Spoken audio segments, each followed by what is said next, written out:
Hi hello Swati Karna ಬ್ಲಾಗ್ಗೆ ಸ್ವಾಗತ ಸುಸ್ವಾಗತ. ಇವತ್ತಿನ ವಿಡಿಯೋದಲ್ಲಿ ನಾಳೆ ನವರಾತ್ರಿ ಹಬ್ಬ ಶುರು ಆಗ್ತಾ ಇದೆ.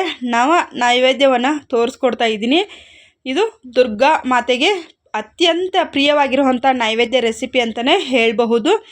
ಖಂಡಿತವಾಗ್ಲೂ ಈಸಿಯಾಗಿ ಹೇಳ್ಕೊಟ್ಟಿದ್ದೀನಿ. ಬೇಗನೆ ಮಾಡುವಂಥದ್ದು. ಪ್ರತಿದಿನ ಒಂದೊಂದು ರೆಸಿಪಿಯನ್ನು ಮಾಡಿಕೊಂಡು ಆ ತಾಯಿ ನವದುರ್ಗೆಗೆ ನೈವೇದ್ಯನ ಮಾಡಿಕೊಂಡು ನಿಮ್ಮ ಇಷ್ಟಾರ್ಥಗಳನ್ನೆಲ್ಲವನ್ನು ಸಿದ್ಧಿ ಮಾಡ್ಕೊಳ್ಳಿ ಅಂಥೇಳಿ ಹೇಳ್ತೀನಿ. ಬನ್ನಿ ಇವಾಗ ವಿಡಿಯೋನ ಸ್ಟಾರ್ಟ್ ಮಾಡ್ಕೊಳ್ಳೋಣ.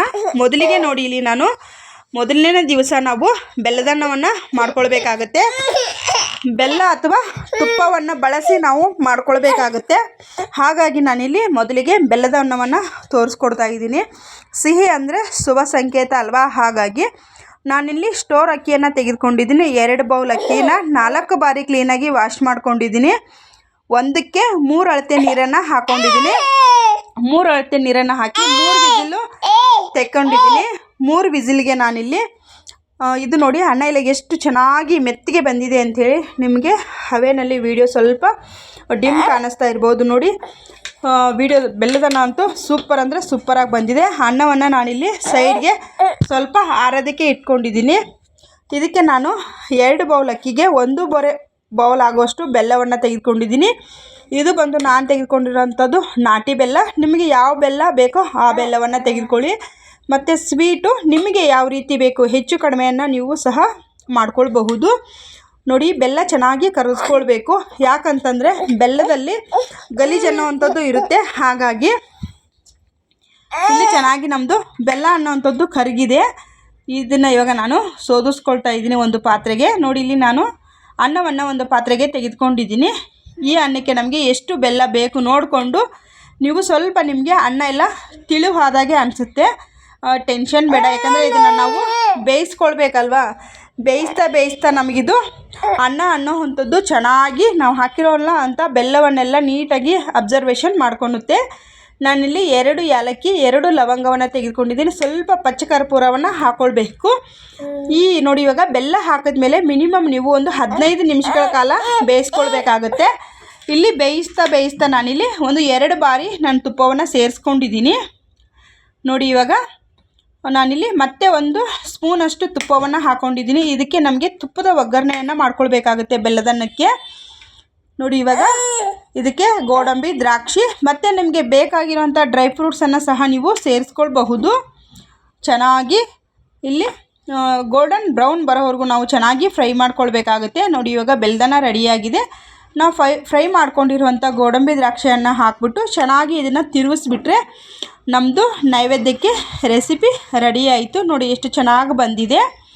ನಾನು ಸೆಕೆಂಡು ಮೊಸರನ್ನವನ್ನು ತೋರಿಸ್ಕೊಡ್ತಾ ಇದ್ದೀನಿ. ಇದಕ್ಕೂ ಸಹ ಸ್ಟೋರ್ ಅಕ್ಕಿ ಆಗಿರ್ಬೋದು, ಇಲ್ಲ ದೋಸೆ ಅಕ್ಕಿ ಆಗಿರ್ಬೋದು ಬಳಸ್ಕೊಳ್ಬಹುದು. ನೀವು ಮನೆಯಲ್ಲಿ ಸೋನಾ ಮಸೂರಿ ರೈಸನ್ನು ಕೂಡ ನೀವು ಬೇಯಿಸ್ಕೋಬೋದು. ಆದರೆ ಸ್ಟೋರ್ ಅಕ್ಕಿ ಇದ್ದರೆ ತುಂಬ ಅಂದರೆ ತುಂಬ ಮೊಸರನ್ನ ಟೇಸ್ಟಿಯಾಗಿ ಬರುತ್ತೆ ಅನ್ನೋದಕ್ಕೋಸ್ಕರ ಇವಾಗೂ ನಾನಿಲ್ಲಿ 1 ಬೌಲಷ್ಟು ಅಕ್ಕಿನ ತೆಗೆದುಕೊಂಡಿದ್ದೀನಿ. 2 ರಿಂದ 3 ಸತಿ ಚೆನ್ನಾಗಿ ವಾಶ್ ಮಾಡ್ಕೊಂಡಿದ್ದೀನಿ. ಇದಕ್ಕೂ ಸಹ ನಾನಿಲ್ಲಿ 1ಕ್ಕೆ 3 ಅಳತೆ ನೀರನ್ನು ಹಾಕ್ಕೊಂಡು ಇದಕ್ಕೆ ಮೊಸರನ್ನಕ್ಕೆ ನಾನು ಇಲ್ಲಿ 4 ವಿಜಿಲನ್ನು ತೆಗೆದುಕೊಂಡಿದ್ದೀನಿ. ಯಾಕಂದರೆ ನಮಗೆ ಮೊಸರನ್ನ ಚೆನ್ನಾಗಿ ಮೆತ್ತಗಾಗಬೇಕು. ಹಾಗಾಗಿ ನಾನಿಲ್ಲಿ 4 ವಿಜಿಲನ್ನು ತೆಗೆದುಕೊಂಡಿದ್ದೀನಿ. ನೋಡಿ, ಇವಾಗ ಚೆನ್ನಾಗಿ ಇದನ್ನು ಒಂದು ಸೌಟ್ನಿಂದ ಮಿಕ್ಸ್ ಮಾಡ್ಕೊಳ್ತಾ ಇದ್ದೀನಿ. ಮಿಕ್ಸ್ ಮಾಡಿಕೊಂಡು ನೋಡಿ, ಇಷ್ಟು ಚೆನ್ನಾಗಿ ಅನ್ನ ಅನ್ನೋಂಥದ್ದು ಬೆಂದಿರಬೇಕು. ನಾನಿಲ್ಲಿ ಅಗಲವಾಗಿರುವಂಥ ಪಾತ್ರೆಗೆ ಹಾಕ್ಕೊಂಡು ನಾನಿಲ್ಲಿ ನಂದಿನಿ ಮೊಸರು 1/2 ಲೀಟ್ರನ್ನು ಬಳಸ್ಕೊಳ್ತಾ ಇದ್ದೀನಿ. ನಮಗೆ ಅನ್ನ ಬಂದುಬಿಟ್ಟು ಒಂದು ಅರ್ಧ kg ಅಳತೆ ಅಕ್ಕಿಗೆ ನಾನಿಲ್ಲಿ ಸಮ ಪ್ರಮಾಣಕ್ಕೆ ಮೊಸರನ್ನ ತೆಗೆದುಕೊಂಡಿದ್ದೀನಿ. ಮೊಸರಿಗೆ ನಾನಿಲ್ಲಿ ಯಾವುದೇ ಕಾರಣಕ್ಕೂ ನೀರನ್ನು ಬೆರೆಸ್ಕೊಂಡಿಲ್ಲ, ಗಟ್ಟಿ ಮೊಸರನ್ನ ತೆಗೆದುಕೊಂಡಿದ್ದೀನಿ. ನೆಕ್ಸ್ಟ್ ನೋಡಿ, ಸ್ವಲ್ಪ ನಮಗೆ ತುಂಬ ಮೊಸರು ಗಟ್ಟಿ ಅನ್ನಿಸ್ತಾ ಇತ್ತು. ಹಾಗಾಗಿ ನಾನು ಸ್ವಲ್ಪನೇ ನೀರು, ಒಂದು ಅರ್ಧ ಲೋಟದಷ್ಟು ನೀರನ್ನು ಸೇರಿಸ್ಕೊಂಡು ಚೆನ್ನಾಗಿ ಈ ರೀತಿಯಲ್ಲಿ ಮಿಕ್ಸ್ ಮಾಡ್ಕೊಂಡಿದ್ದೀನಿ.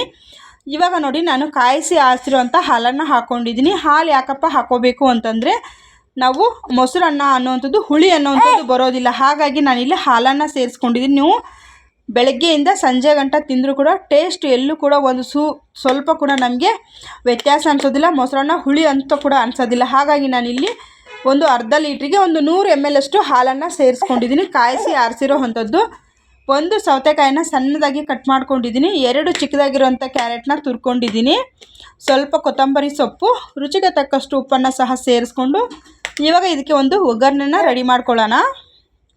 ಒಗ್ಗರಣೆಗೆ ಚಿಕ್ಕದಾಗಿ ಒಂದು ಪಾತ್ರೆನ ಇಟ್ಕೊಂಡಿದ್ದೀನಿ. ಪಾತ್ರೆಗೆ 1 ಟೇಬಲ್ ಸ್ಪೂನ್ ಆಗುವಷ್ಟು ಎಣ್ಣೆನ ಹಾಕ್ಕೊಂಡಿದ್ದೀನಿ. ಎಣ್ಣೆ ಚೆನ್ನಾಗಿ ಬಿಸಿ ಆಗಬೇಕು. ನೋಡಿ, ಇವಾಗ ಎಣ್ಣೆ ಚೆನ್ನಾಗಿ ಬಿಸಿ ಆಗಿದೆ. ಇವಾಗ ನಾನು ಇದಕ್ಕೆ ಸಾಸಿವೆಯನ್ನು ಸೇರಿಸ್ಕೊಳ್ತೀನಿ. ಒಂದು ಅರ್ಧ ಚಮಚದಷ್ಟು ಸಾಸಿವೆ, ಒಂದು 4 ತುಂಡು ಒಣಮೆಣಸಿನ್ಕಾಯನ್ನು ಹಾಕ್ಕೊಳ್ತಾ ಇದ್ದೀನಿ. ನಿಮಗೆ ಹಸಿರು ಮೆಣಸಿನ್ಕಾಯಿ ಇಷ್ಟ ಇದ್ದರೆ ಹಸಿಮೆಣಸಿನ್ಕಾಯಿ ಸಹ ನೀವು ಸೇರಿಸ್ಕೊಳ್ಬಹುದು. 1 ಕಡ್ಡಿಯಷ್ಟು ಕರಿಬೇವನ್ನು ಸೇರಿಸ್ಕೊಂಡು ಚೆನ್ನಾಗಿ ಮೆಣಸಿನ್ಕಾಯಿ ಒಂದು ರೀತಿ ಘಮ ಬರೋ ರೀತಿಯಲ್ಲಿ ಚೆನ್ನಾಗಿ ಇದನ್ನು ಫ್ರೈ ಮಾಡ್ಕೊಳ್ಬೇಕು. ಸಾಸಿವೆ ಯಾವಾಗಲೂ ಎಣ್ಣೆಲಿ ಹಾಕಿದಾಗ ಚೆನ್ನಾಗಿ ಹೊಟ್ಟೆ ಹೊಡ್ಕೊಂಡ್ರೆ ಮೊಸರನ್ನ ಆಗಿ ಒಗ್ಗರಣೆ ಸೂಪರಾಗಿ ಬರುತ್ತೆ. ಇವಾಗ ಇದು ರೆಡಿಯಾಗಿದೆ. ಮೊಸರನ್ನಕ್ಕೆ ಸೇರಿಸ್ಕೊಳ್ತೀನಿ. ಮೊಸರನ್ನಕ್ಕೆ ಸೇರಿಸ್ಕೊಂಡು ಚೆನ್ನಾಗಿ ಇದನ್ನು ಮಿಕ್ಸ್ ಮಾಡ್ಕೊಳ್ತೀನಿ. ನೋಡಿ, ಸಖತ್ತಾಗಿರೋಂಥ ನಮ್ಮದು 2ನೇ ನೈವೇದ್ಯ ರೆಡಿ ಆಯಿತು. ನಾನು ನಿಮಗೆ ನೆಕ್ಸ್ಟ್ ವಿಡಿಯೋದಲ್ಲಿ ಯಾವ ದೇವರಿಗೆ ಯಾವ ಒಂದು ನೈವೇದ್ಯ ಆಗಿರ್ಬೋದು, ನಾವು ಯಾವ ಬಣ್ಣದ ಸೀರೆಯನ್ನು ಉಟ್ಕೊಳ್ಬೇಕು, ಯಾವ ಒಂದು ದೇವರಿಗೆ ಹೂವನ್ನು ಹಾಕಬೇಕು ಅನ್ನೋದನ್ನು ಕೂಡ ತಿಳಿಸ್ಕೊಡ್ತೀನಿ.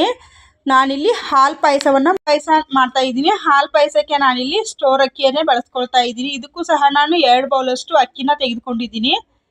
3 ರಿಂದ 4 ಸತಿ ಅಕ್ಕಿಯನ್ನು ವಾಶ್ ಮಾಡಿಕೊಂಡು ಇದಕ್ಕೂ ಸಹ ನಾನಿಲ್ಲಿ ಹಾಲು ಪಾಯಸನೂ ಕೂಡ ನಮಗೆ ಅನ್ನ ಮೆತ್ತಗಾಗೇ ಬೇಕಾಗಿರೋದ್ರಿಂದ ನೀವು ಸೋನಾ ಮಸೂರಿ ತೆಗೆದುಕೊಂಡ್ರೆ 1ಕ್ಕೆ 1.5 ಅಷ್ಟು ನೀರನ್ನು ಹಾಕಿ ಬೇಯಿಸ್ಕೊಳ್ಳಿ. ಹಾಲು ಹಾಕಿ ಬೇಯಿಸಿದ್ರೆ ಏನಾಗುತ್ತೆ ಅಂದರೆ ಒಂದೊಂದು ಟೈಮಲ್ಲಿ ಹಾಲು ಅನ್ನುವಂಥದ್ದು ಒಡೆದೋಗುತ್ತೆ.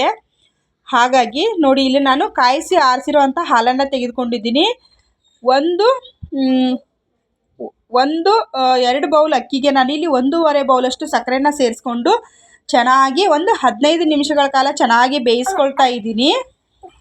ಸೇಮ್ ನಾವು ಬೆಲ್ಲದನ್ನಕ್ಕೆ ಯಾವ ರೀತಿ ಬೇಯಿಸ್ಕೊಂಡ್ವಲ್ಲ ಅದೇ ರೀತಿಯಲ್ಲಿ ಇದಕ್ಕೂ ಸಹ ನಾನು ಮಾಡ್ತಾ ಸೆಂಟ್ರಲ್ಲಿ 2 ಸತಿ ನಾನು ತುಪ್ಪವನ್ನು ಸೇರಿಸ್ಕೊಂಡಿದ್ದೀನಿ. ಇದಕ್ಕೂ ಚೆನ್ನಾಗಿ ಮತ್ತು ಯಾಲಕ್ಕಿ, ಲವಂಗ, ಸ್ವಲ್ಪ ಪಚ್ಚ ಕರ್ಪೂರವನ್ನು ಸೇರಿಸ್ಕೊಂಡಿದ್ದೀನಿ. ಆಮೇಲೆ ತುಪ್ಪದ ಒಂದು ಒಗ್ಗರಣೆಯನ್ನು ಹಾಕಿಬಿಟ್ಟು ಚೆನ್ನಾಗಿ ಮಿಕ್ಸ್ ಮಾಡ್ಕೊಳ್ತಾ ಇದ್ದೀನಿ. ನಮಗೆ ಹಾಲು ಸಕ್ಕರೆ ಪೊಂಗಲ್ ರೆಡಿ ಆಯಿತು ನಮ್ಮದು. ನೆಕ್ಸ್ಟ್ ರೆಸಿಪಿ ಬಂದು ಕೋಸಂಬರಿಯನ್ನು ಮಾಡ್ಕೊಳ್ತಾ ಇದ್ದೀನಿ.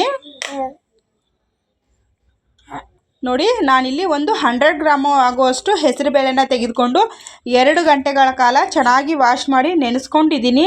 ನೆನೆದ ಮೇಲೆ ಚೆನ್ನಾಗಿ ಇದನ್ನು ಸೋರಿಸ್ಕೊಂಡಿದ್ದೀನಿ. ನಾವು ವೆಜಿಟೇಬಲ್ ಮಿಕ್ಸ್ ಮಾಡ್ಕೊಳ್ತೀವಿ ಅನ್ನೋ ಸಂದರ್ಭದಲ್ಲಿ ನೋಡಿ, 1 ಸೌತೆಕಾಯಿನ ಸಣ್ಣದಾಗಿ ಕಟ್ ಮಾಡ್ಕೊಂಡಿದ್ದೀನಿ. 1 ಕಪ್ಪಷ್ಟು ಕ್ಯಾರೆಟ್ ತುರಿ, 1/4 ಹೋಳಷ್ಟು ತೆಂಗಿನಕಾಯಿ, ಇದನ್ನೆಲ್ಲವನ್ನು ಹಾಕಿ ಸ್ವಲ್ಪ ಕೊತ್ತಂಬರಿ ಸೊಪ್ಪು, ರುಚಿಗೆ ತಕ್ಕಷ್ಟು ಉಪ್ಪನ್ನು ಸಹ ಹಾಕ್ಕೊಳ್ಬೇಕಾಗತ್ತೆ. ನೋಡಿ, ಇವಾಗ ಇದಕ್ಕೂ ಸಹ ನಾನಿಲ್ಲಿ ಒಗ್ಗರಣೆನ ರೆಡಿ ಮಾಡ್ಕೊಳ್ತಾ ಇದ್ದೀನಿ. 1 ಟೇಬಲ್ ಸ್ಪೂನಷ್ಟು ಎಣ್ಣೆ ಹಾಕ್ಕೊಂಡು ಬಾಣಲಿ ಬಿಸಿ ಮಾಡ್ಕೊಂಡಿದ್ದೀನಿ. ಅದಕ್ಕೆ ಸಾಸಿವೆ, ಜೀರಿಗೆ, ಹಸಿರು ಮೆಣಸಿನ್ಕಾಯಿ, 1 ಕಡ್ಡಿ ಕರಿಬೇವನ್ನು ಹಾಕ್ಕೊಂಡು ಚೆನ್ನಾಗಿ ಫ್ರೈ ಮಾಡ್ಕೊಳ್ಬೇಕು. ಕೋಸಂಬರಿಗೆ ಒಗ್ಗರಣೆ ಹಾಕೋದ್ರಿಂದ ತುಂಬ ಟೇಸ್ಟ್ ಅಂದರೆ ತುಂಬ ಚೆನ್ನಾಗಿರುತ್ತೆ. ನೋಡಿ, ಇವಾಗ ಇದು ನಮ್ಮದು ಕೋಸಂಬರಿ ಮಾಡಿರ್ತೀವಲ್ವ, ಇವಾಗ ಸ್ವಲ್ಪ ಬೇಗ ಹಳಸುತ್ತೆ ಅನ್ನೋದಾದರೆ ಇದ್ರ ಜೊತೆಗೆ ನೀವು ಸ್ವಲ್ಪ ಹಿಂಗನ್ನು ಹಾಕಿ ಒಗ್ಗರಣೆ ಮಾಡೋದ್ರಿಂದ ಬೇಗ ನಮ್ಮದು ಕೋಸಂಬರಿ ಅನ್ನೋವಂಥದ್ದು ಹಳಸೋದಿಲ್ಲ ಮತ್ತು ಬೇಗ ನೀರು ಕೂಡ ಬಿಡೋದಿಲ್ಲ. ಖಂಡಿತವಾಗಲೂ ಈ ಒಂದು ಟಿಪ್ಸನ್ನು ನೀವು ಟ್ರೈ ಮಾಡಿ ನೋಡಿ. ಚೆನ್ನಾಗಿದು ಚಟಪಟ ಅಂತ ಇದ್ದಂಗೆ ಒಗ್ಗರಣೆ ಸ್ಮೆಲ್ಲು ನಮಗೆ ಬರ್ತಾ ಇದ್ದಂಗೆ ನಾನಿಲ್ಲಿ ಕೋಸಂಬರಿಗೆ ಇದನ್ನು ಮಿಕ್ಸ್ ಮಾಡ್ಕೊಳ್ತೀನಿ. ನೋಡಿ, ಕೋಸಂಬರಿ ಕೂಡ ತುಂಬ ಅಂದರೆ ತುಂಬ ಟೇಸ್ಟಿಯಾಗಿ ಅದ್ಭುತವಾಗಿ ಬಂದಿತ್ತು.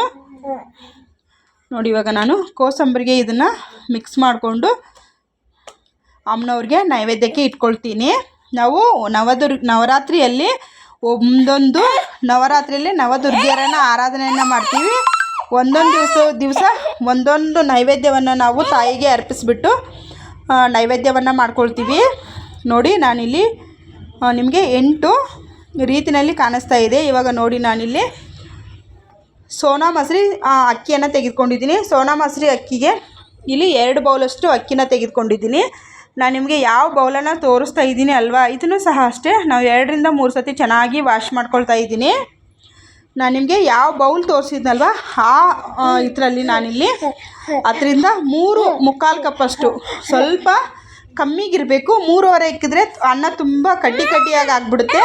3:45 ಸ್ವಲ್ಪನೇ ಎಕ್ಸ್ಟ್ರಾ ಹಾಕಬೇಕು. ಅನ್ನ ನಮಗೆ ಉದುರಾಗೂ ಬರುತ್ತೆ ಮತ್ತು ಎಲ್ಲೂ ಕೂಡ ಒಂದು ಚೂರು ಕೂಡ ಅಂಟಾಗಿರೋದಿಲ್ಲ. ನೋಡಿ, ಇದನ್ನು ನಾನಿಲ್ಲಿ 2 ವಿಜಿಲು ಬೇಯಿಸ್ಕೊಂಡಿದ್ದೀನಿ. ಈ ಅನ್ನ ಮಾಡೋ ಸಂದರ್ಭದಲ್ಲಿ ನೀವು ಪುಳಿಯೋಗರೆ, ಚಿತ್ರಾನ್ನ ಮತ್ತು ಕೊಕೊನಟ್ ರೈಸ್ ಏನೇ ಮಾಡಿದ್ರೂ ಸಹ ಅನ್ನ ಮಾಡುವಾಗ 1 ಡ್ರಾಪ್ಸಷ್ಟು ಲಿಂಬೆಹಣ್ಣಿನ ರಸವನ್ನು ಹಾಕಿ ಅನ್ನ ಮಾಡಿದ್ದೆ ಆದರೆ ತುಂಬ ಅಂದರೆ ತುಂಬ ಚೆನ್ನಾಗಿರುತ್ತೆ. ಇದು ಒಂದು ಟಿಪ್ಸು. ನೋಡಿ, ನಾನು ಅಗಲವಾಗಿರುವಂಥ ಒಂದು ಪಾತ್ರೆನ ಇಟ್ಕೊಂಡಿದ್ದೀನಿ. ಪಾತ್ರೆಗೆ ನಾನಿಲ್ಲಿ ಎಣ್ಣೆ ಹಾಕ್ಕೊಂಡಿದ್ದೀನಿ 2 ಟೇಬಲ್ ಸ್ಪೂನಷ್ಟು. ಮೊದಲಿಗೆ ಉದ್ದಿನಬೇಳೆ, ಕಡಲೆಬೇಳೆ, ಜೀರಿಗೆ, ನಂತರದಲ್ಲಿ ಸಾಸಿವೆಯನ್ನು ಹಾಕ್ಕೊಂಡು ಚೆನ್ನಾಗಿ ಇದನ್ನು ಮಿಕ್ಸ್ ಮಾಡ್ಕೊಳ್ಬೇಕು. ಇದೆಲ್ಲ ನಮಗೆ ಕಡಲೆಬೇಳೆ, ಉದ್ದಿನಬೇಳೆ ಗೋಲ್ಡನ್ ಬ್ರೌನ್ ಅನ್ನೋ ಅಂಥದ್ದು ಬರಬೇಕು. ಅಲ್ಲಿವರೆಗೂ ನಾವು ಇದನ್ನು ಚೆನ್ನಾಗಿ ಫ್ರೈ ಮಾಡ್ಕೊಳ್ಬೇಕಾಗುತ್ತೆ. ನೋಡಿ, ಇದಕ್ಕೆ ನಾನಿಲ್ಲಿ ಕರಿಬೇವನ್ನು ಹಾಕ್ಕೊಳ್ತಾ ಇದ್ದೀನಿ. ಕರಿಬೇವು ಎಲ್ಲ ಗೋಲ್ಡನ್ ಬ್ರೌನ್ ಬರೋವರೆಗೂ ಬಂದಾದಮೇಲೆ ಹಸಿರು ಮೆಣಸಿನ್ಕಾಯಿನ ಸೇರಿಸ್ಕೊಳ್ತಾ ಇದ್ದೀನಿ. ನೋಡಿ, ಹಸಿರು ಮೆಣಸಿನ್ಕಾಯಿನಂತೂ ಚೆನ್ನಾಗಿ ಎಣ್ಣೆಯಲ್ಲಿ ಫ್ರೈ ಆಗಬೇಕು. ಇದು ಚೆನ್ನಾಗಿ ಫ್ರೈ ಆದಮೇಲೆ ನಾನಿಲ್ಲಿ ಹಸೆ ಕಾಯಿ ತುರಿಯನ್ನು ಹಾಕ್ಕೊಳ್ತಾ ಇದ್ದೀನಿ. ಕೊಕೊನಟ್ ರೈಸ್ ತುಂಬ ಅಂದರೆ ತುಂಬ ಚೆನ್ನಾಗಿರುತ್ತೆ. ನಾನಿಲ್ಲಿ ಕಡಲೆ ಬೀಜವನ್ನು ಸಪ್ರೇಟಾಗಿ ಕರೆದು ಎತ್ತಿಟ್ಕೊಂಡಿದ್ದೀನಿ. ಹಾಗಾಗಿ ನಾನು ಇಲ್ಲಿ ನಿಮಗೆ ಅದನ್ನು ಹಾಕೋದು ನಿಮಗೆ ಅದು ಮಿಸ್ ಆಗಿದೆ. ಯಾಕಂದರೆ ಅದು ಚೆನ್ನಾಗಿ ಫ್ರೈ ಆಗಬೇಕು ಅನ್ನೋ ಉದ್ದೇಶಕ್ಕೆ ನಾನು ಶೇಂಗಾ ಬೀಜವನ್ನು ಸಪ್ರೇಟಾಗಿ ನೋಡಿ ಇಲ್ಲಿ ಹಾಕ್ತಾಯಿದ್ದೀನಿ. ನೋಡಿ, ಇದಕ್ಕೆ ಹಾಕಿ ಲಾಸ್ಟಲ್ಲಿ ಕೊತ್ತಂಬರಿ ಸೊಪ್ಪನ್ನು ಹಾಕ್ಕೊಳ್ಬೇಕಾಗುತ್ತೆ. ರುಚಿಗೆ ತಕ್ಕಷ್ಟು ಉಪ್ಪು ಹಾಕ್ಬಿಟ್ಟು ಚೆನ್ನಾಗಿ ಇದನ್ನು ಮಿಕ್ಸ್ ಮಾಡಿಕೊಂಡ್ರೆ ನಮ್ಮದು ಕೊಕೊನಟ್ ರೈಸು ರೆಡಿ ಆಯಿತು. ನೆಕ್ಸ್ಟ್ ನಾನಿಲ್ಲಿ ಲೆಮನ್ ರೈಸನ್ನು ಮಾಡ್ತಾಯಿದ್ದೀನಿ. ಲೆಮನ್ ರೈಸ್ಗೆ ನಾನಿಲ್ಲಿ 2 ಟೇಬಲ್ ಸ್ಪೂನಷ್ಟು ಎಣ್ಣೆನ ಸೇರಿಸ್ಕೊಳ್ತಾ ಇದ್ದೀನಿ. ಎಣ್ಣೆ ಚೆನ್ನಾಗಿ ಬಿಸಿ ಆಗಬೇಕು. ಬಿಸಿ ಆದಮೇಲೆ ಮೊದಲಿಗೆ ನಾನಿಲ್ಲಿ ಶೇಂಗಾ ಬೀಜವನ್ನು ಸೇರಿಸ್ಕೊಳ್ತಾ ಇದ್ದೀನಿ. ಕಡಲೆಬೇಳೆ 1 ಟೇಬಲ್ ಸ್ಪೂನ್, ಉದ್ದಿನಬೇಳೆ 1 ಟೇಬಲ್ ಸ್ಪೂನ್. ಇವು 3 ಚೆನ್ನಾಗಿ ಮೂರೂ ಗೋಲ್ಡನ್ ಬ್ರೌನ್ ಬರೋವರೆಗೂ ಚೆನ್ನಾಗಿ ಹುರ್ಕೊಳ್ಬೇಕು. ನಮ್ಮದು ಮೆಣಸಿನ್ಕಾಯಿ ತುಂಬ ಖಾರ ಇದೆ, ಹಾಗಾಗಿ ನಾನಿಲ್ಲಿ ಸೀಳ್ಬಿಟ್ಟು 2 ಮೆಣಸಿನ್ಕಾಯಿನ ತೆಗೆದುಕೊಂಡಿದ್ದೀನಿ. ನೀವು ನಿಮಗೆ ಖಾರಕ್ಕೆ ಅನುಸಾರವಾಗಿ ಹಾಕ್ಕೊಳ್ಬಹುದು. ನಾನಿಲ್ಲಿ ಯಾವುದೇ ಕಾರಣಕ್ಕೂ ಈರುಳ್ಳಿ, ಬೆಳ್ಳುಳ್ಳಿಯನ್ನು ಸ್ವಲ್ಪ ಕೂಡ ಬಳಸಿಲ್ಲ. ಯಾಕಂದರೆ ನವರಾತ್ರಿಯಲ್ಲಿ ತುಂಬ ಮನೆಗಳಲ್ಲಿ ಶುಂಠಿ, ಬೆಳ್ಳುಳ್ಳಿ, ಈರುಳ್ಳಿಯನ್ನು ತಿನ್ನೋದಿಲ್ಲ. ಹಾಗಾಗಿ ನಾನು ಇಲ್ಲಿ ಅದನ್ನು ಬಳಸೋದಕ್ಕೆ ಹೋಗಿಲ್ಲ. ಅರಿಶಿನ ಪುಡಿ ಎಣ್ಣೆಯಲ್ಲೇ ಹಾಕ್ಕೊಳ್ಬೇಕು, ಚೆನ್ನಾಗಿ ಫ್ರೈ ಆಗುತ್ತೆ. ಇವಾಗ ನಾವು ಮಾಡ್ಕೊಂಡಿರುವಂತಹ ಉದುರುದ್ರಾಗಿರುವಂಥ ರೈಸ್ನ ಇದಕ್ಕೆ ಸೇರಿಸ್ಬಿಟ್ಟು ಚೆನ್ನಾಗಿ ಮಿಕ್ಸ್ ಮಾಡ್ಕೊಳ್ಬೇಕು. ಇವಾಗ ನೋಡಿ, ಚೆನ್ನಾಗಿ ಅನ್ನ ಎಲ್ಲ ಬಿಸಿಯಾಗಿದೆ. ಒಂದು ನಿಮಿಷಗಳ ಕಾಲ ಚೆನ್ನಾಗಿ ಇದನ್ನು ಫ್ರೈ ಮಾಡ್ಕೊಳ್ಬೇಕು. ಕೊತ್ತಂಬರಿ ಹಾಕಿದ ನಂತರದಲ್ಲಿ ನಾನಿಲ್ಲಿ ಲಿಂಬೆಹಣ್ಣು ರಸ 1 ಟೇಬಲ್ ಸ್ಪೂನಷ್ಟು ಹಿಂಡ್ಕೊಳ್ತಾ ಇದ್ದೀನಿ. ಗ್ಯಾಸನ್ನು ನಾನು ಕಂಪ್ಲೀಟಾಗಿ ಆಫ್ ಮಾಡಿದ್ದೀನಿ. ನೆಕ್ಸ್ಟ್ ರೆಸಿಪಿ ಬಂದು ನಾನಿಲ್ಲಿ ಪುಳಿಯೋಗರೆಯನ್ನು ಮಾಡ್ಕೊಳ್ತಾ ಇದ್ದೀನಿ. ಪುಳಿಯೋಗರೆಗೆ ನಾನು ನಾನೇನು ಚಿತ್ರಾನ್ನಕ್ಕೆ ಮಾಡ್ಕೊಂಡಿದ್ನಲ್ವ ಅದೇ ರೀತಿ ರೈಸನ್ನು ಮಾಡ್ಕೊಂಡಿದ್ದೀನಿ. ಇದಕ್ಕೂ ನಾನು 2 ಟೇಬಲ್ ಸ್ಪೂನಷ್ಟೇ ಎಣ್ಣೆನ ಹಾಕ್ಕೊಂಡಿದ್ದೀನಿ. ನಾನಿಲ್ಲಿ ಹೋಮ್ಮೇಡ್ ಮನೆಯಲ್ಲೇ ಮಾಡಿರೋ ಅಂಥ ಒಂದು ಪುಳಿಯೋಗರೆ ಪೌಡರನ್ನು ಯೂಸ್ ಮಾಡ್ಕೊಂಡಿದ್ದೀನಿ. ಇದಕ್ಕೂ 1 ಟೇಬಲ್ ಸ್ಪೂನಷ್ಟು ಕಡಲೆಬೇಳೆ, 1 ಟೇಬಲ್ ಸ್ಪೂನಷ್ಟು ಉದ್ದಿನಬೇಳೆ, ಸ್ವಲ್ಪ ಸಾಸಿವೆಯನ್ನು ಸಹ ನಾನು ಇದಕ್ಕೆ ಸೇರಿಸ್ಕೊಂಡಿದ್ದೀನಿ. ಕಡಲೆ ಬೀಜ ಇದು ಚೆನ್ನಾಗಿ ಗೋಲ್ಡನ್ ಬ್ರೌನ್ ಬಂದ ನಂತರದಲ್ಲಿ ನಾನಿಲ್ಲಿ ಇದಕ್ಕೆ ಒಣಮೆಣಸಿನ್ಕಾಯನ್ನು ಹಾಕ್ಕೊಳ್ತಾ ಇದ್ದೀನಿ. ತದನಂತರದಲ್ಲಿ ನಿಮ್ಮ ಹಸಿರು ಮೆಣಸಿನ್ಕಾಯಿನೂ ನಾನೊಂದು ಹಾಕ್ಕೊಂಡಿದ್ದೀನಿ. ನಿಮಗೆ ಇಷ್ಟ ಇದ್ದರೆ ನೀವು ಇನ್ನೂ ಸ್ವಲ್ಪ ಹಸಿರು ಮೆಣಸಿನ್ಕಾಯಿನ ಹಾಕ್ಕೋಬೋದು, ಟೇಸ್ಟು ಚೆನ್ನಾಗಿರುತ್ತೆ. ಕರಿಬೇವು 1 ಕಡ್ಡಿ ಹಾಕ್ಬಿಟ್ಟು ಇವಾಗ ನಾನು ಇದಕ್ಕೆ ಹುಣಸೆ ರಸವನ್ನು ಹಾಕ್ಕೊಳ್ತಾ ಇದ್ದೀನಿ. ನಾನಿಲ್ಲಿ ಮನೆಯಲ್ಲೇ ಮಾಡಿರೋ ಪೌಡರ್ ಆಗಿರೋದ್ರಿಂದ ನಾನು ಹುಣಸೆ ರಸ ಚೆನ್ನಾಗಿ ಬೆಂದ ಮೇಲೆ ಅದನ್ನು ಹಾಕ್ಕೊಳ್ತೀನಿ. ನಾವು ಪುಳಿಯೋಗರೆ ಪೌಡರನ್ನು ನೀವು ಅಂಗಡಿಯಿಂದ ತಂದಿರೋದಾಗಿದ್ದರೆ ಫಸ್ಟು ಎಣ್ಣೆಯಲ್ಲಿ ಪುಳಿಯೋಗರೆ ಪೌಡರನ್ನು ಹಾಕಿ ತದನಂತರದಲ್ಲಿ ನೀವು ಇದಕ್ಕೆ ಹುಣಸೆ ರಸವನ್ನು ಹಾಕ್ಕೊಳ್ಬಹುದು. ನೋಡಿ, ಇಲ್ಲಿ ನಾನು ಪುಳಿಯೋಗರೆ ಪೌಡರನ್ನು ಸೇರಿಸ್ಬಿಟ್ಟು ಚೆನ್ನಾಗಿ ಇದಕ್ಕೆ ಮಿಕ್ಸ್ ಮಾಡ್ಕೊಳ್ತಾ ಇದ್ದೀನಿ. ನೋಡಿ, ಪುಳಿಯೋಗರೆ ಪೌಡರು ಹಾಕಿದ ನಂತರದಲ್ಲಿ ಎಣ್ಣೆ ಅನ್ನೋಂಥದ್ದು ಬಿಡಬೇಕು. ಸ್ವಲ್ಪ ನಾನು ಇದಕ್ಕೂ ಸ್ವಲ್ಪ ಕೊತ್ತಂಬರಿಯನ್ನು ಹಾಕ್ಬಿಟ್ಟು ಚೆನ್ನಾಗಿ ಒಂದಕ್ಕೊಂದು ಮಿಕ್ಸ್ ಮಾಡ್ಕೊಳ್ತಾ ಇದ್ದೀನಿ. ಮಿಕ್ಸ್ ಮಾಡಿದ ನಂತರದಲ್ಲಿ ಮತ್ತೆ ಇದಕ್ಕೆ ಅನ್ನವನ್ನು ಹಾಕ್ಕೊಳ್ತಾ ಇದ್ದೀನಿ.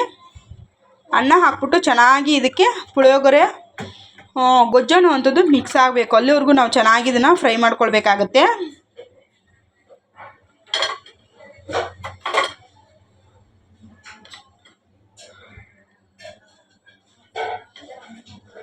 ನೋಡಿ ಈ ರೀತಿಯಲ್ಲಿ ಮಿಕ್ಸ್ ಮಾಡ್ಕೊಳ್ಬೇಕು. ಇವಾಗ ನೋಡಿ ಇಲ್ಲಿ ನಾನು ಕಡಲೆಕಾಳು ಉಸುಳಿಯನ್ನು ತೋರಿಸ್ಕೊಡ್ತಾ ಇದ್ದೀನಿ. ನಾನಿಲ್ಲಿ ಕಡಲೆಕಾಳನ್ನು ಒಂದು ಬಿಸಿನೀರಲ್ಲಿ ಬೇಯಿಸೋಕೆ ಹಾಕಿದ್ದೆ, ನೆನೆಯೋದಕ್ಕೆ ಹಾಕಿದ್ದೆ. ನೋಡಿ ಚೆನ್ನಾಗಿ 2 ಅವರ್ಗೆಲ್ಲ ಎಷ್ಟು ಚೆನ್ನಾಗಿ ಕಡಲೆಕಾಳು ಅನ್ನೋವಂಥದ್ದು ಬೆಂದಿದೆ, ನೆನೆದಿದೆ. ಇವಾಗ ಅದು ಚೆನ್ನಾಗಿ ನೆನೆದಿರೋ ಅಂಥ ಕಡಲೆಕಾಳನ್ನು ಒಂದು ಕುಕ್ಕರ್ಗೆ ಹಾಕ್ಬಿಟ್ಟು ಅದಕ್ಕೆ ರುಚಿಗೆ ತಕ್ಕಷ್ಟು ಉಪ್ಪನ್ನು ಸೇರಿಸಿದ್ದೀನಿ. ಅದು ವಿಜಿಲ್ ಆಗೋ ಅಷ್ಟೊತ್ತಿಗೆ 1/4 ಹೋಳಷ್ಟು ತೆಂಗಿನಕಾಯಿ, ಸ್ವಲ್ಪ ರುಚಿಗೆ ತಕ್ಕಷ್ಟು ಉಪ್ಪು, 1 ಟೇಬಲ್ ಸ್ಪೂನಷ್ಟು ಜೀರಿಗೆ, ಒಂದು 4ರಿಂದ 5 ಹಸಿರು ಮೆಣಸಿನ್ಕಾಯಿನ ಹಾಕ್ಬಿಟ್ಟು ಸ್ವಲ್ಪ ಕೊತ್ತಂಬರಿ ಸೊಪ್ಪನ್ನು ಹಾಕಿ ಅದನ್ನು ತರಿಯಾಗಿ ರುಬ್ಕೊಂಡು ಬರೋ ಅಷ್ಟೊತ್ತಿಗೆ ಇಲ್ಲಿ ವಿಜಿಲ್ ಆಗಿದೆ. ನೋಡಿ ಇಲ್ಲಿ ನಾನು ನಿಮಗೆ ವಿಡಿಯೋದಲ್ಲಿ ತೋರಿಸ್ತಾ ಇದ್ದೀನಲ್ವ, ಈ ರೀತಿಯಲ್ಲಿ ಮೆತ್ತಗಾಗಿರಬೇಕು ಕಡಲೆಕಾಳು. ನೋಡಿ ಇದನ್ನು ಕ್ಲೀನಾಗಿ ನೀರೆಲ್ಲ ಹೋಗೋ ರೀತಿಯಲ್ಲಿ ನಾವು ಶೋಧಿಸ್ಕೊಳ್ಬೇಕಾಗತ್ತೆ. ನೋಡಿ ಇವಾಗ ನಾನು ರುಬ್ಬಿರೋ ಅಂಥ ಕಾಯಿ ಕೂಡ ರೆಡಿಯಾಗಿದೆ. ಇವಾಗ ನಾನೊಂದು ಗ್ಯಾಸ್ ಆನ್ ಮಾಡಿ ಒಂದು ಪಾತ್ರೆಯನ್ನು ಇಟ್ಕೊಳ್ತೀನಿ. ಅದಕ್ಕೆ 2 ಟೇಬಲ್ ಸ್ಪೂನಷ್ಟು ಎಣ್ಣೆ ಬಿಸಿ ಆಗಬೇಕು. ಎಣ್ಣೆ ಬಿಸಿ ಆದ ನಂತರದಲ್ಲಿ ನಾನಿಲ್ಲಿ ಸಾಸಿವೆನ ಸೇರಿಸ್ಕೊಳ್ತಾ ಇದ್ದೀನಿ.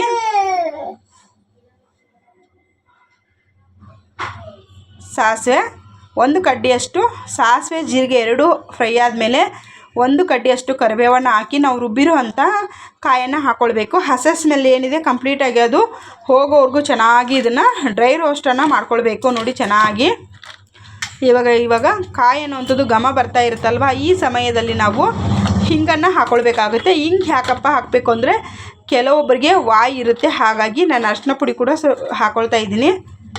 ನೋಡಿ ನಾನು LG ಅವರ ಹಿಂಗನ್ನು ಬಳಸ್ಕೊಳ್ತಾ ಇದ್ದೀನಿ. ನೋಡಿ ಸ್ವಲ್ಪ ಹಿಂಗನ್ನು ಹಾಕಿ ಚೆನ್ನಾಗಿ ಅರಿಶಿನ ಮತ್ತು ಹಿಂಗು ಮಸಾಲೆ ಎಲ್ಲ ಒಂದಕ್ಕೊಂದು ಹೊಂದ್ಕೊಳ್ಳೋ ರೀತಿಯಲ್ಲಿ ನಾವು ಇಲ್ಲಿ ಫ್ರೈ ಮಾಡ್ಕೊಳ್ಬೇಕು. ಆಮೇಲೆ ಬೇಯಿಸಿರುವಂಥ ಕಡಲೆಕಾಳನ್ನು ಹಾಕ್ಕೊಳ್ಬೇಕು.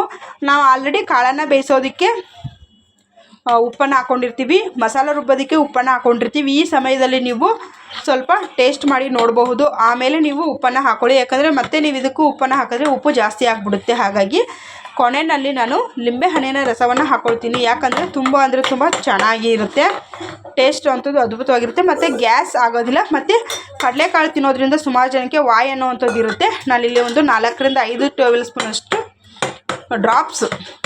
ಟೇಬಲ್ ಸ್ಪೂನ್ ಅಲ್ಲ ಡ್ರಾಪ್ಸ್ ಅಷ್ಟು ಕಡಲೆಕಾಳುಗೆ ನಾನು ಲಿಂಬೆಹಣ್ಣು ರಸವನ್ನು ಹಾಕ್ಬಿಟ್ಟು ಚೆನ್ನಾಗಿ ಫ್ರೈ ಮಾಡ್ಕೊಳ್ತೀನಿ.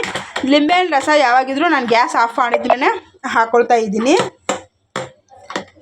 ನೋಡಿ ಇವಾಗ ಚೆನ್ನಾಗಿ ಇದನ್ನು ಒಂದಕ್ಕೊಂದು ಎಲ್ಲ ಮಸಾಲೆ ಹೊಂದೋ ರೀತಿಯಲ್ಲಿ ನಾವು ಇದನ್ನು ಫ್ರೈ ಮಾಡ್ಕೊಳ್ಬೇಕು. ಫ್ರೈ ಮಾಡಿ ಇವಾಗ ನೋಡಿ ನಮ್ಮದು ಮಸಾಲೆ ಅಂದರೂ ತುಂಬ ಚೆನ್ನಾಗಿ ಕಡಲೆಕಾಳು ಉಸುರು ರೆಡಿ ಆಯಿತು.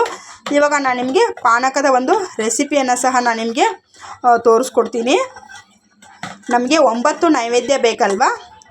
ನೋಡಿ ನಾನೊಂದಿಲ್ಲಿ ಪಾತ್ರೆನೇ ಇಟ್ಕೊಂಡಿದ್ದೀನಿ. ಪಾತ್ರೆಗೆ 1 ಗ್ಲಾಸ್ ಆಗೋಷ್ಟು ನೀರನ್ನು ತಗೊಳ್ತಾ ಇದ್ದೀನಿ. 1 ನೋಡಿ ನೀವು ಮನೇಲಿ ಮಾಮೂಲಾಗಿ ಯಾವ ಬೆಲ್ಲವನ್ನು ಯೂಸ್ ಮಾಡ್ತೀರಿ ಆ ಬೆಲ್ಲವನ್ನು ಸಹ ನಾನಿಲ್ಲಿ ನಿಮಗೆ ತೋರಿಸ್ತಾ ಇದ್ದೀನಿ. ನಾನು ನಾಟಿ ಬೆಲ್ಲವನ್ನು ಯೂಸ್ ಮಾಡ್ಕೊಳ್ತಾ ಇದ್ದೀನಿ. ನೋಡಿ ನಾನಿಲ್ಲಿ ಅರ್ಧ ಗ್ಲಾಸ್ಗೆ 1/4 ಸೌಟ್ನಷ್ಟು ಬೆಲ್ಲವನ್ನು ಅಂದರೆ ಒಂದು 2 ಟೇಬಲ್ ಸ್ಪೂನಷ್ಟು ಬೆಲ್ಲವನ್ನು ಹಾಕ್ಕೊಳ್ತಾ ಇದ್ದೀನಿ. ಬೆಲ್ಲ ಚೆನ್ನಾಗಿ ಕರಗಬೇಕು. ಇದು ನಾಟಿ ಬೆಲ್ಲ ಆಗಿರೋದ್ರಿಂದ ಇದರಲ್ಲಿ ಸ್ವಲ್ಪ ಗಲೀಜೇನು ಇರೋದಿಲ್ಲ. ಆದರೂ ಸಹ ನಾನಿಲ್ಲಿ ಇದಕ್ಕೆ ಏಲಕ್ಕಿ ಫ್ಲೇವರ್ ಅನ್ನೋವಂಥದ್ದು ಹಿಡ್ಕೊಳ್ಬೇಕಲ್ವಾ, ಏಲಕ್ಕಿ, ಲವಂಗ, ಸ್ವಲ್ಪ ಪಚ್ಚಕರ್ಪೂರವನ್ನು ಇದಕ್ಕೂ ಸಹ ನಾನು ಮಿಕ್ಸ್ ಮಾಡಿದ್ದೀನಿ. ಇಲ್ಲಿ ಇದಕ್ಕೆ 1 ಟೇಬಲ್ ಸ್ಪೂನ್ ಆಗೋಷ್ಟು ಲಿಂಬೆ ಹುಳಿಯನ್ನು ಹಾಕ್ಬಿಟ್ಟು 1 ಗ್ಲಾಸ್ ನೀರಿಗೆ 1 ಟೇಬಲ್ ಸ್ಪೂನಷ್ಟು ನಾನು ಹಾಕ್ಕೊಂಡಿದ್ದೀನಿ. ಇಲ್ಲಿ ನೋಡಿ ನಮ್ಮದು ಪಾನಕ ಕೂಡ ರೆಡಿ ಆಯಿತು. ನೋಡಿ ನಾನಿಲ್ಲಿ ಸೋದಿಸ್ಕೊಂಡಿಲ್ಲ, ಆದರೆ ಸೈಡಿಂದ ನೀರು ಹಾಕ್ತಾ ಇದ್ದೀನಲ್ವ, ಅದು ಮಾಡಿರೋ ಅಂಥ ಪಾನಕದ ರೆಸಿಪಿ. ನೋಡಿ ನಾನು ತೋರಿಸಿರೋಂಥ ರೆಸಿಪಿ ನಿಮಗೆ ಇಷ್ಟ ಆಗಿದ್ದರೆ ಲೈಕ್ ಮಾಡಿ, ಶೇರ್ ಮಾಡಿ, ಸಬ್ಸ್ಕ್ರೈಬ್ ಮಾಡಿಕೊಂಡು ಸ್ವಾತಿ ಕನ್ನಡ ಬ್ಲಾಗ್ ಎಲ್ಲರೂ ಸಪೋರ್ಟ್ ಮಾಡಿ ಅಂತೇಳಿ ಕೇಳ್ಕೊಳ್ತೀನಿ. ಮತ್ತು ನೆಕ್ಸ್ಟು ನವರಾತ್ರಿ ಹೇಗಾಯಿತು ಹೇಗೆ ಅನ್ನೋದನ್ನು ನೆಕ್ಸ್ಟ್ ವೀಡಿಯೋದಲ್ಲಿ ಏನೇನೆಲ್ಲ ಸಿದ್ಧತೆನ ಮಾಡ್ಕೊಂಡ್ವಿ ಅನ್ನೋದನ್ನು ನೆಕ್ಸ್ಟ್ ವೀಡಿಯೋದಲ್ಲಿ ನಾನು ತಿಳಿಸ್ಕೊಡ್ತೀನಿ. ಖಂಡಿತವಾಗ್ಲೂ ವಿಡಿಯೋ ಇಷ್ಟ ಆದರೆ ಲೈಕ್, ಶೇರ್, ಕಮೆಂಟ್, ಸಬ್ಸ್ಕ್ರೈಬ್ ಮಾಡೋದು ದಯವಿಟ್ಟು ಮರೆಯೋದಕ್ಕೆ ಹೋಗಬೇಡಿ. ಸಬ್ಸ್ಕ್ರೈಬ್ ಮಾಡ್ಕೊಂಡಿರೋದೆಲ್ಲ ನನ್ನ ಸ್ನೇಹಿತರಿಗೂ ತುಂಬ ಹೃದಯದ ಧನ್ಯವಾದಗಳನ್ನ ತಿಳಿಸ್ತೀನಿ. ಟೇಕ್ ಕೇರ್, ಬಾಯ್, ನಮಸ್ತೆ, ಥ್ಯಾಂಕ್ ಯು ಫಾರ್ ವಾಚಿಂಗ್. ನಮಸ್ತೆ.